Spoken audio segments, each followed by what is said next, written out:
좋아요, 구독!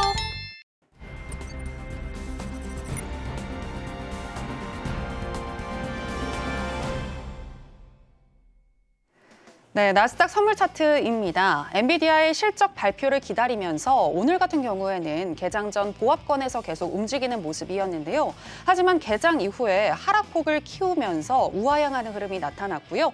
개장 바로 직후에는 19,656포인트까지 오르기도 했었는데 그 이후에 쭉 내려가면서 10시 53분경에는 19,530선까지 떨어지기도 했습니다. 그래서 현재 시점에서는 0.52% 정도 하락한 19,549선 지나가고 있습니다.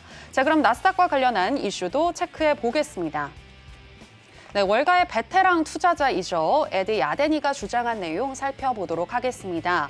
네, 사실상 자화자찬이었던 파월의 연설에 대해서 야데니 또한 완전 고용과 인플레이션 둔화라는 이 연준의 이중 임무는 성공적으로 수행을 했다라고 평가를 했고요. 다만 제롬 파월 연준 의장이 잭슨 홀 연설에서 사실상 피벗을 선언을 했는데 야데니는 지나치게 비둘기파적이라며 향후 방향을 틀 가능성도 있다라고 지적을 했습니다. 왜냐하면 파월 의장이 향후 금리나 시기와 속도에 대해서 앞으로 나올 데이터를 살펴보겠다라고 얘기를 했는데 현재 미국의 실질 국내 총생산이 전년 대비 3.1% 성장하는 등 경제가 견조하게 흘러가고 있기 때문에 굳이 망가지지 않았는데 고칠 필요가 없다는 주장을 내건 겁니다. 따라서 향후 미국 경기가 강하다는 더 많은 데이터들이 발표될 시에는 연준이 다소 매파적으로 변할 수도 있다는 주장을 제기했습니다. 관련해서 이야기 나눠보도록 하겠습니다. 네, 일단 마스터님, 지난 잭슨 홀 연설 이후에 처음으로 출연을 하시는 건데 잭슨 홀 연설 어떻게 보셨나요? 뭐 아까 말씀하신 대로 나 잘났어. 네, 자화자찬. 자화자찬했다. 저는 그렇게 보고 있습니다. 그래서 거기서 오늘 좀 중요한 거니까 여러분들 시청자 여러분들 귀담아 들으셨으면 좋겠습니다. 네. 자, 일단은 뭐 여러 가지 얘기가 있었죠. 뭐 많은 화두들이 얘기가 있었는데 뭐 처음에 한 얘기가 예상 몰랐다. 내가 이렇게까지 일시적이라고 생각을 했는데 막상 뚜껑을 열어보니 화들짝 놀랬다. 그래서 상당히 힘들었는데 그렇지만 결국에는 내가 노력을 함으로 인해서 인플레이션이 물가에 대한 거죠. 물가에 대한 것은 잡혔다. 어느 정도 확신한다 얘기를 했단 말이에요. 자, 물론 연준이 지금 이제 나가는 말처럼 자, 물론 연준이 금리 인하를 위해서 노력을 한 건 인플레이션 인하를 위해서 노력을 한 건 맞아요. 그거는 부인할 수 없죠. 하지만 첫 번째 그것뿐만이 아니라 여러 가지 기여도가 있다는 얘기죠. 자, 첫 번째 지정학적 리스크죠. 자, 우크라이나 러시아 전쟁이 2주 안에 끝나려 생각했는데 벌써 2년이 훌쩍 넘어가고 있습니다. 자, 그런 것들이 너무나도 사람들이 이제 많이 지친 거죠. 그렇게 루즈하게 진행이 되다 보니까 어떻게 돼요? 사람들이 이제 뭐 등한시하고 있죠. 근데 또 한 번 지금 또 화들짝 놀라는 상황이 벌어졌어요. 아까 뉴스를 봤는데 뭐 해까지 또 러시아가 다시 거론하고 있는 상황. 그럼 다시 한번 지정한 리스크가 고조가 될 수 있다라는 얘기예요. 그죠? 자, 이것 때문에 일단은 물가가 인플레이션이 물가 쪽이 좀 잡힌 것 같고요. 자, 그다음에 공급망 해소. 자, 어떻게 됐든 수요는 많은데 공급이 부족하다 보니까 어떻게 돼요? 아무래도 인플레이션이 안 잡히죠.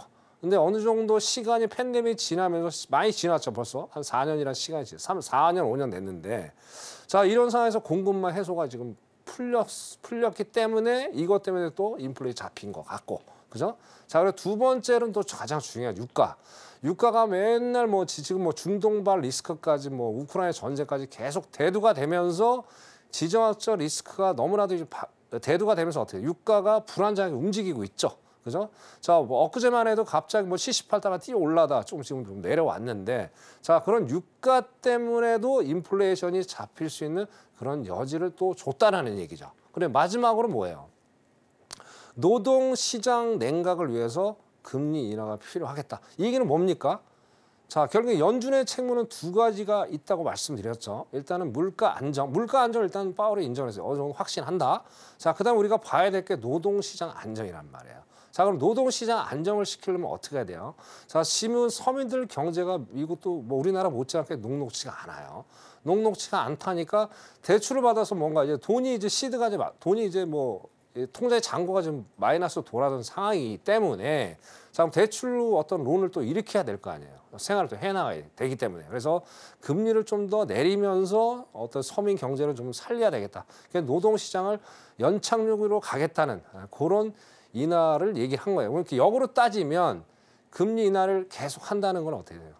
역으로 따지면 미국 경제가 좋게는 안 돌아간다. 그렇게 역으로 해석할 수가 있는 거예요. 그리고 아까 또 헤드라인 뉴스에 또 그런 얘기가 나왔어요. 무슨 얘기냐?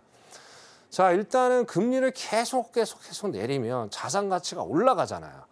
지금 CPI라든지 PC라든지 주택 관련해서 아직 떨어지지가 않고 있단 말이에요.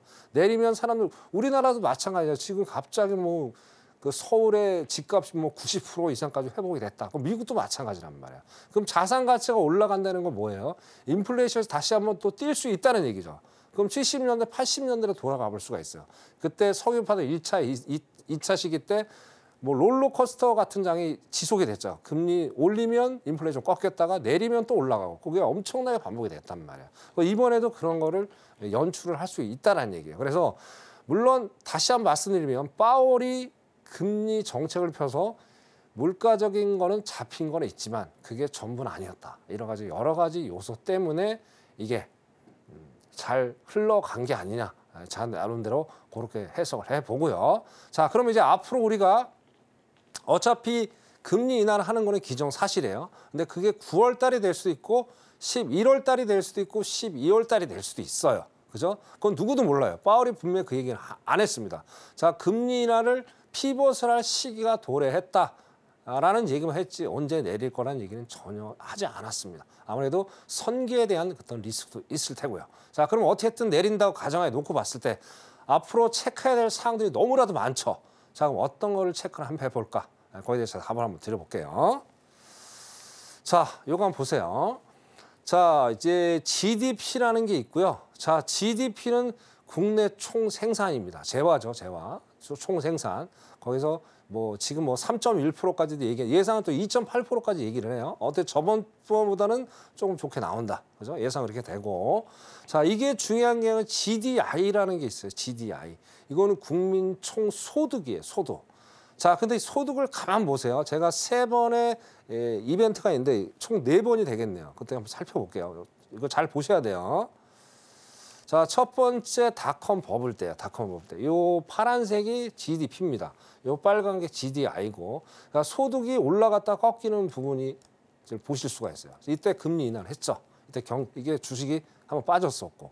자, 그다음에 글로벌 금융위 리먼 브라더스 사태죠. 자, 이때는 현저하게 바뀌죠. 일단은 GDP도 빠졌지만 GDI는 더 빠지고 있다는 거예요. 그만큼 소득이 줄었다는 얘기예요. 자, 이 상황이 지금이랑 봤을 때 유사할 수 있다는 말이에요.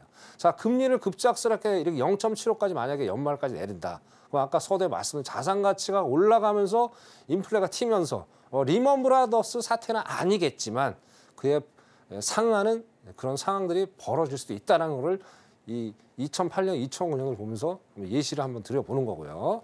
자, 팬데믹 때는 너무나도 잘 알죠. 이건 뭐 누가 봐도 이건 뭐 의미 없는 거예요. 그래서 이걸 한번 보여준 거고 데이터가 나왔기 때문에. 자, 현재 시점을 보자. 현재 시점. 자, 현재 시점 어쨌든 GDP는 우상향을 하고 있는 건 맞습니다. 맞는 건 이건 맞죠. 자, 근데 어때요? 이때 2008년, 2009년도보다 얘하고 지금 갭이 많이 벌어지고 있다는 게 가장 큰 문제가 되는 거예요. 자, 그러면 자, 애틀랜타 GDP 나우에서 3분기도 뭐 2%대까지 얘기를 하고 있습니다. 그럼 계속 우상향할 수 있는 여지가 충분히 있겠죠. 자, 그럼 어떻게 돼요? 자, 일단 사람들은 돈이 지금 씨가 말랐어요.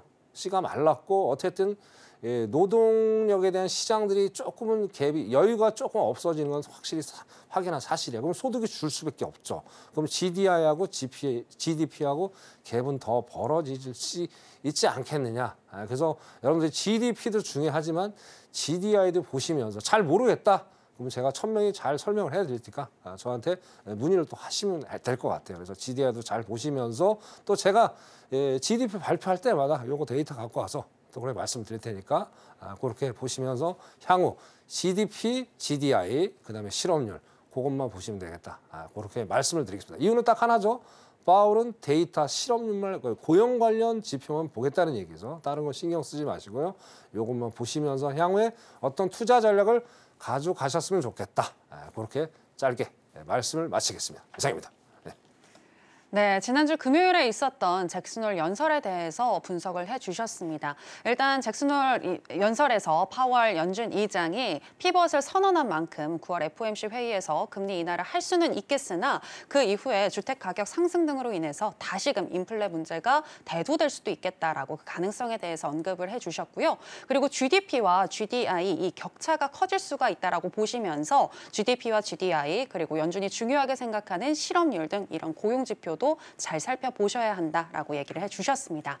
자, 그리고 마스터님, 또 이제 엔비디아가 실적을 발표할 텐데 많은 증권가에서 목표가를 올려 잡았더라고요. 네, 어떻게 좀 나올 거라고 보시는지. 네, 시장 어떻게 흘러갈까요? 일단은 뭐 1분기 가이던스가 좋게 나왔기 때문에 네. 뭐 더 일단 월가 예상은 일단 뭐 예상이고 네. 실제 뚜껑을 좀 열어봐야죠. 근데 이제 월요일, 화요일을 보면서 상당히 시장이 좀 롤러코스터 같은 장이었어요. 물론 이제 뭐 월요일은 좀 안 좋게 나왔는데 어제는 좀 좋게 나왔어요. 네. 근데 월요일보다는 이렇게 성적이 그렇게 썩 좋지 못했단 말이에요. 그래서 오늘 결국에 5시 15분에 결과물이 나오는데 자 컨센서스는 좋게 나오더라도 가이던스가 좀 중요할 것 같아요. 블랙 에라고. 네네. 자 누가 봐도 지금 빠르면 미국의 경기 침체가 올 연말 아니면 내년 초에는 오겠다고 얘기를 했단 말이에요. 그러면 아무래도 수요가 줄 수밖에 없겠죠. 그럼 블랙엘이 내년 뭐 초에 나온다 치더라도 시장에 이렇게 반응을 줄까요? 거기에다 또 맞대응하는 업체가 있죠. 그건 바로 AMD예요. AMD. 제가 좀 말씀드렸죠. AMD하고 AMD CEO하고 어떻게 돼요? 엔비디아 CEO하고 5천 관계예요. 5천 관계. 서로 경쟁 관계에 붙었어요. 결국은 AMD는 저가를 한번 밀어붙이겠다는 거고 엔비디아는 끝까지 고가로 이제 밀어붙이는데 이제 한계가 있죠. 그죠? 어차피 후발주자는 계속 쫓아오기 때문에 결국엔 컨센서스가 중요한 게 아니고 가이던스가 시장 향방을 가르겠다. 그렇게 말씀을 드리겠습니다. 예, 이렇게 말씀드릴게요. 예. 네. 엔비디아 실적과 관련해서는 컨센서스보다는 향후의 가이던스를 주목해서 살펴봐야 한다라고 얘기를 해주셨습니다. 자, 그럼 계속해서 우리는 어떤 전략을 가지고 가야 할지 바로 알아보도록 하겠습니다. 마스터님, 패널 준비해 주시고요. 하나, 둘, 셋. 빠밤.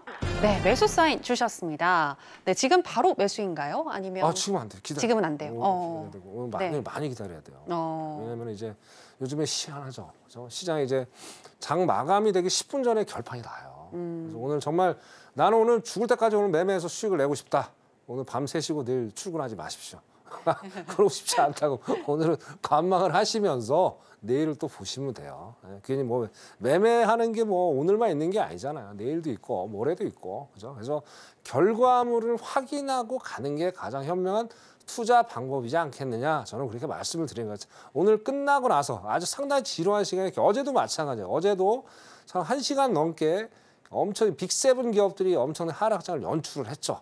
그러고 나서 그 이후에 계속 고가 노래하면서 장이 마감이 됐단 말이에요. 그럼 오늘도 그럴 가능성이 상당히 농후하겠죠. 그래서 오늘 정말 기다리면서 매매를 좀 할 필요가 있겠다. 그래도 이제 오늘 또 매매를 좀 하셔야 되잖아요. 아까 말씀드린. 그러면 매매하더라도 짧게 좀 가져가는 그런 전략이 어떻겠느냐. 그렇게 말씀드리고 제가 일단 기술적 분석을 좀 해드릴게요. 자, 일단 주봉을 먼저 볼게요. 자, 주봉을 보면 제가 이렇게 선을 딱 그어놨습니다. 이 자리가 6월 3일짜리 고가에서 딱 어떻게 돼요? 지지하고 올라가고 있는 모습을 보여주고 있습니다. 그죠? 보여주고 있고 자 저번 주에는 거의 그죠? 거의 회복을 다 했어요. 7월 말에 가격까지 거의 올라왔어요. 그럼 결국엔 다시 한번 오늘 올라갈 수 있는 여지가 충분히 있어요. 변동성 오늘 그만큼 세기 때문에. 그래서 일단은 주봉을 봤을 때는 아까 말씀드린 대로 6월 3일 고가에서 지지를 해주느냐 안 해주느냐 그게 관전 포인트가 됐고 현재는 지지를 확실하게 해주고 있는 모습을 보여주고 있죠. 그러면 결국엔 이걸 봤을 때는 올라갈 수 있는 여지가 충분히 있겠다. 그렇게 말씀드리고 자 분봉을 보고 말씀드릴게요. 자 분봉도 보세요. 어쨌든 500짜리를 지지해 주려고 상당히 좀 애를 많이 쓰고 있는 모습을 좀 보여주고 있죠. 자 근데 제가 항상 드리는 말씀이죠. 캔들선이 중요하다고 그래서 캔들선 5일 이평선이라고 했어요. 아직도 지금 어쨌든 캔들상에서는 밑에서 더 이상 안 내려갈래 하면서 밑에서 계속 끌어올리는 형국이지만 아직은 변동성이 상당히 크다. 그렇기 때문에 캔들선이 꺾이면서 어떻게 돼요? 거래량이 양봉에 대한 거래량이 반드시 터져줘야 되겠죠. 터지지 않으면 진입하시면 안 됩니다. 대신 변동폭이 쓰기 때문에 오늘 탄력적으로 좀 손절을 잡아 가시는 게 오늘 현명한 투자가 될 것 같고요. 그래서 19,530에서 40 정도의 지지를 해주면 거기서 짧게 한 40틱에서 한 80틱 정도 손절 확실히 잡으시고 변동성이 세니까 그렇게 해서 매매를 하시는 게 오늘 안전한 매매가 될 것 같다. 그렇게 처명히 조심스럽게 말씀을 드리고 싶네요. 네, 여기까지 하겠습니다. 이상입니다. 네. 좋아요, 구독.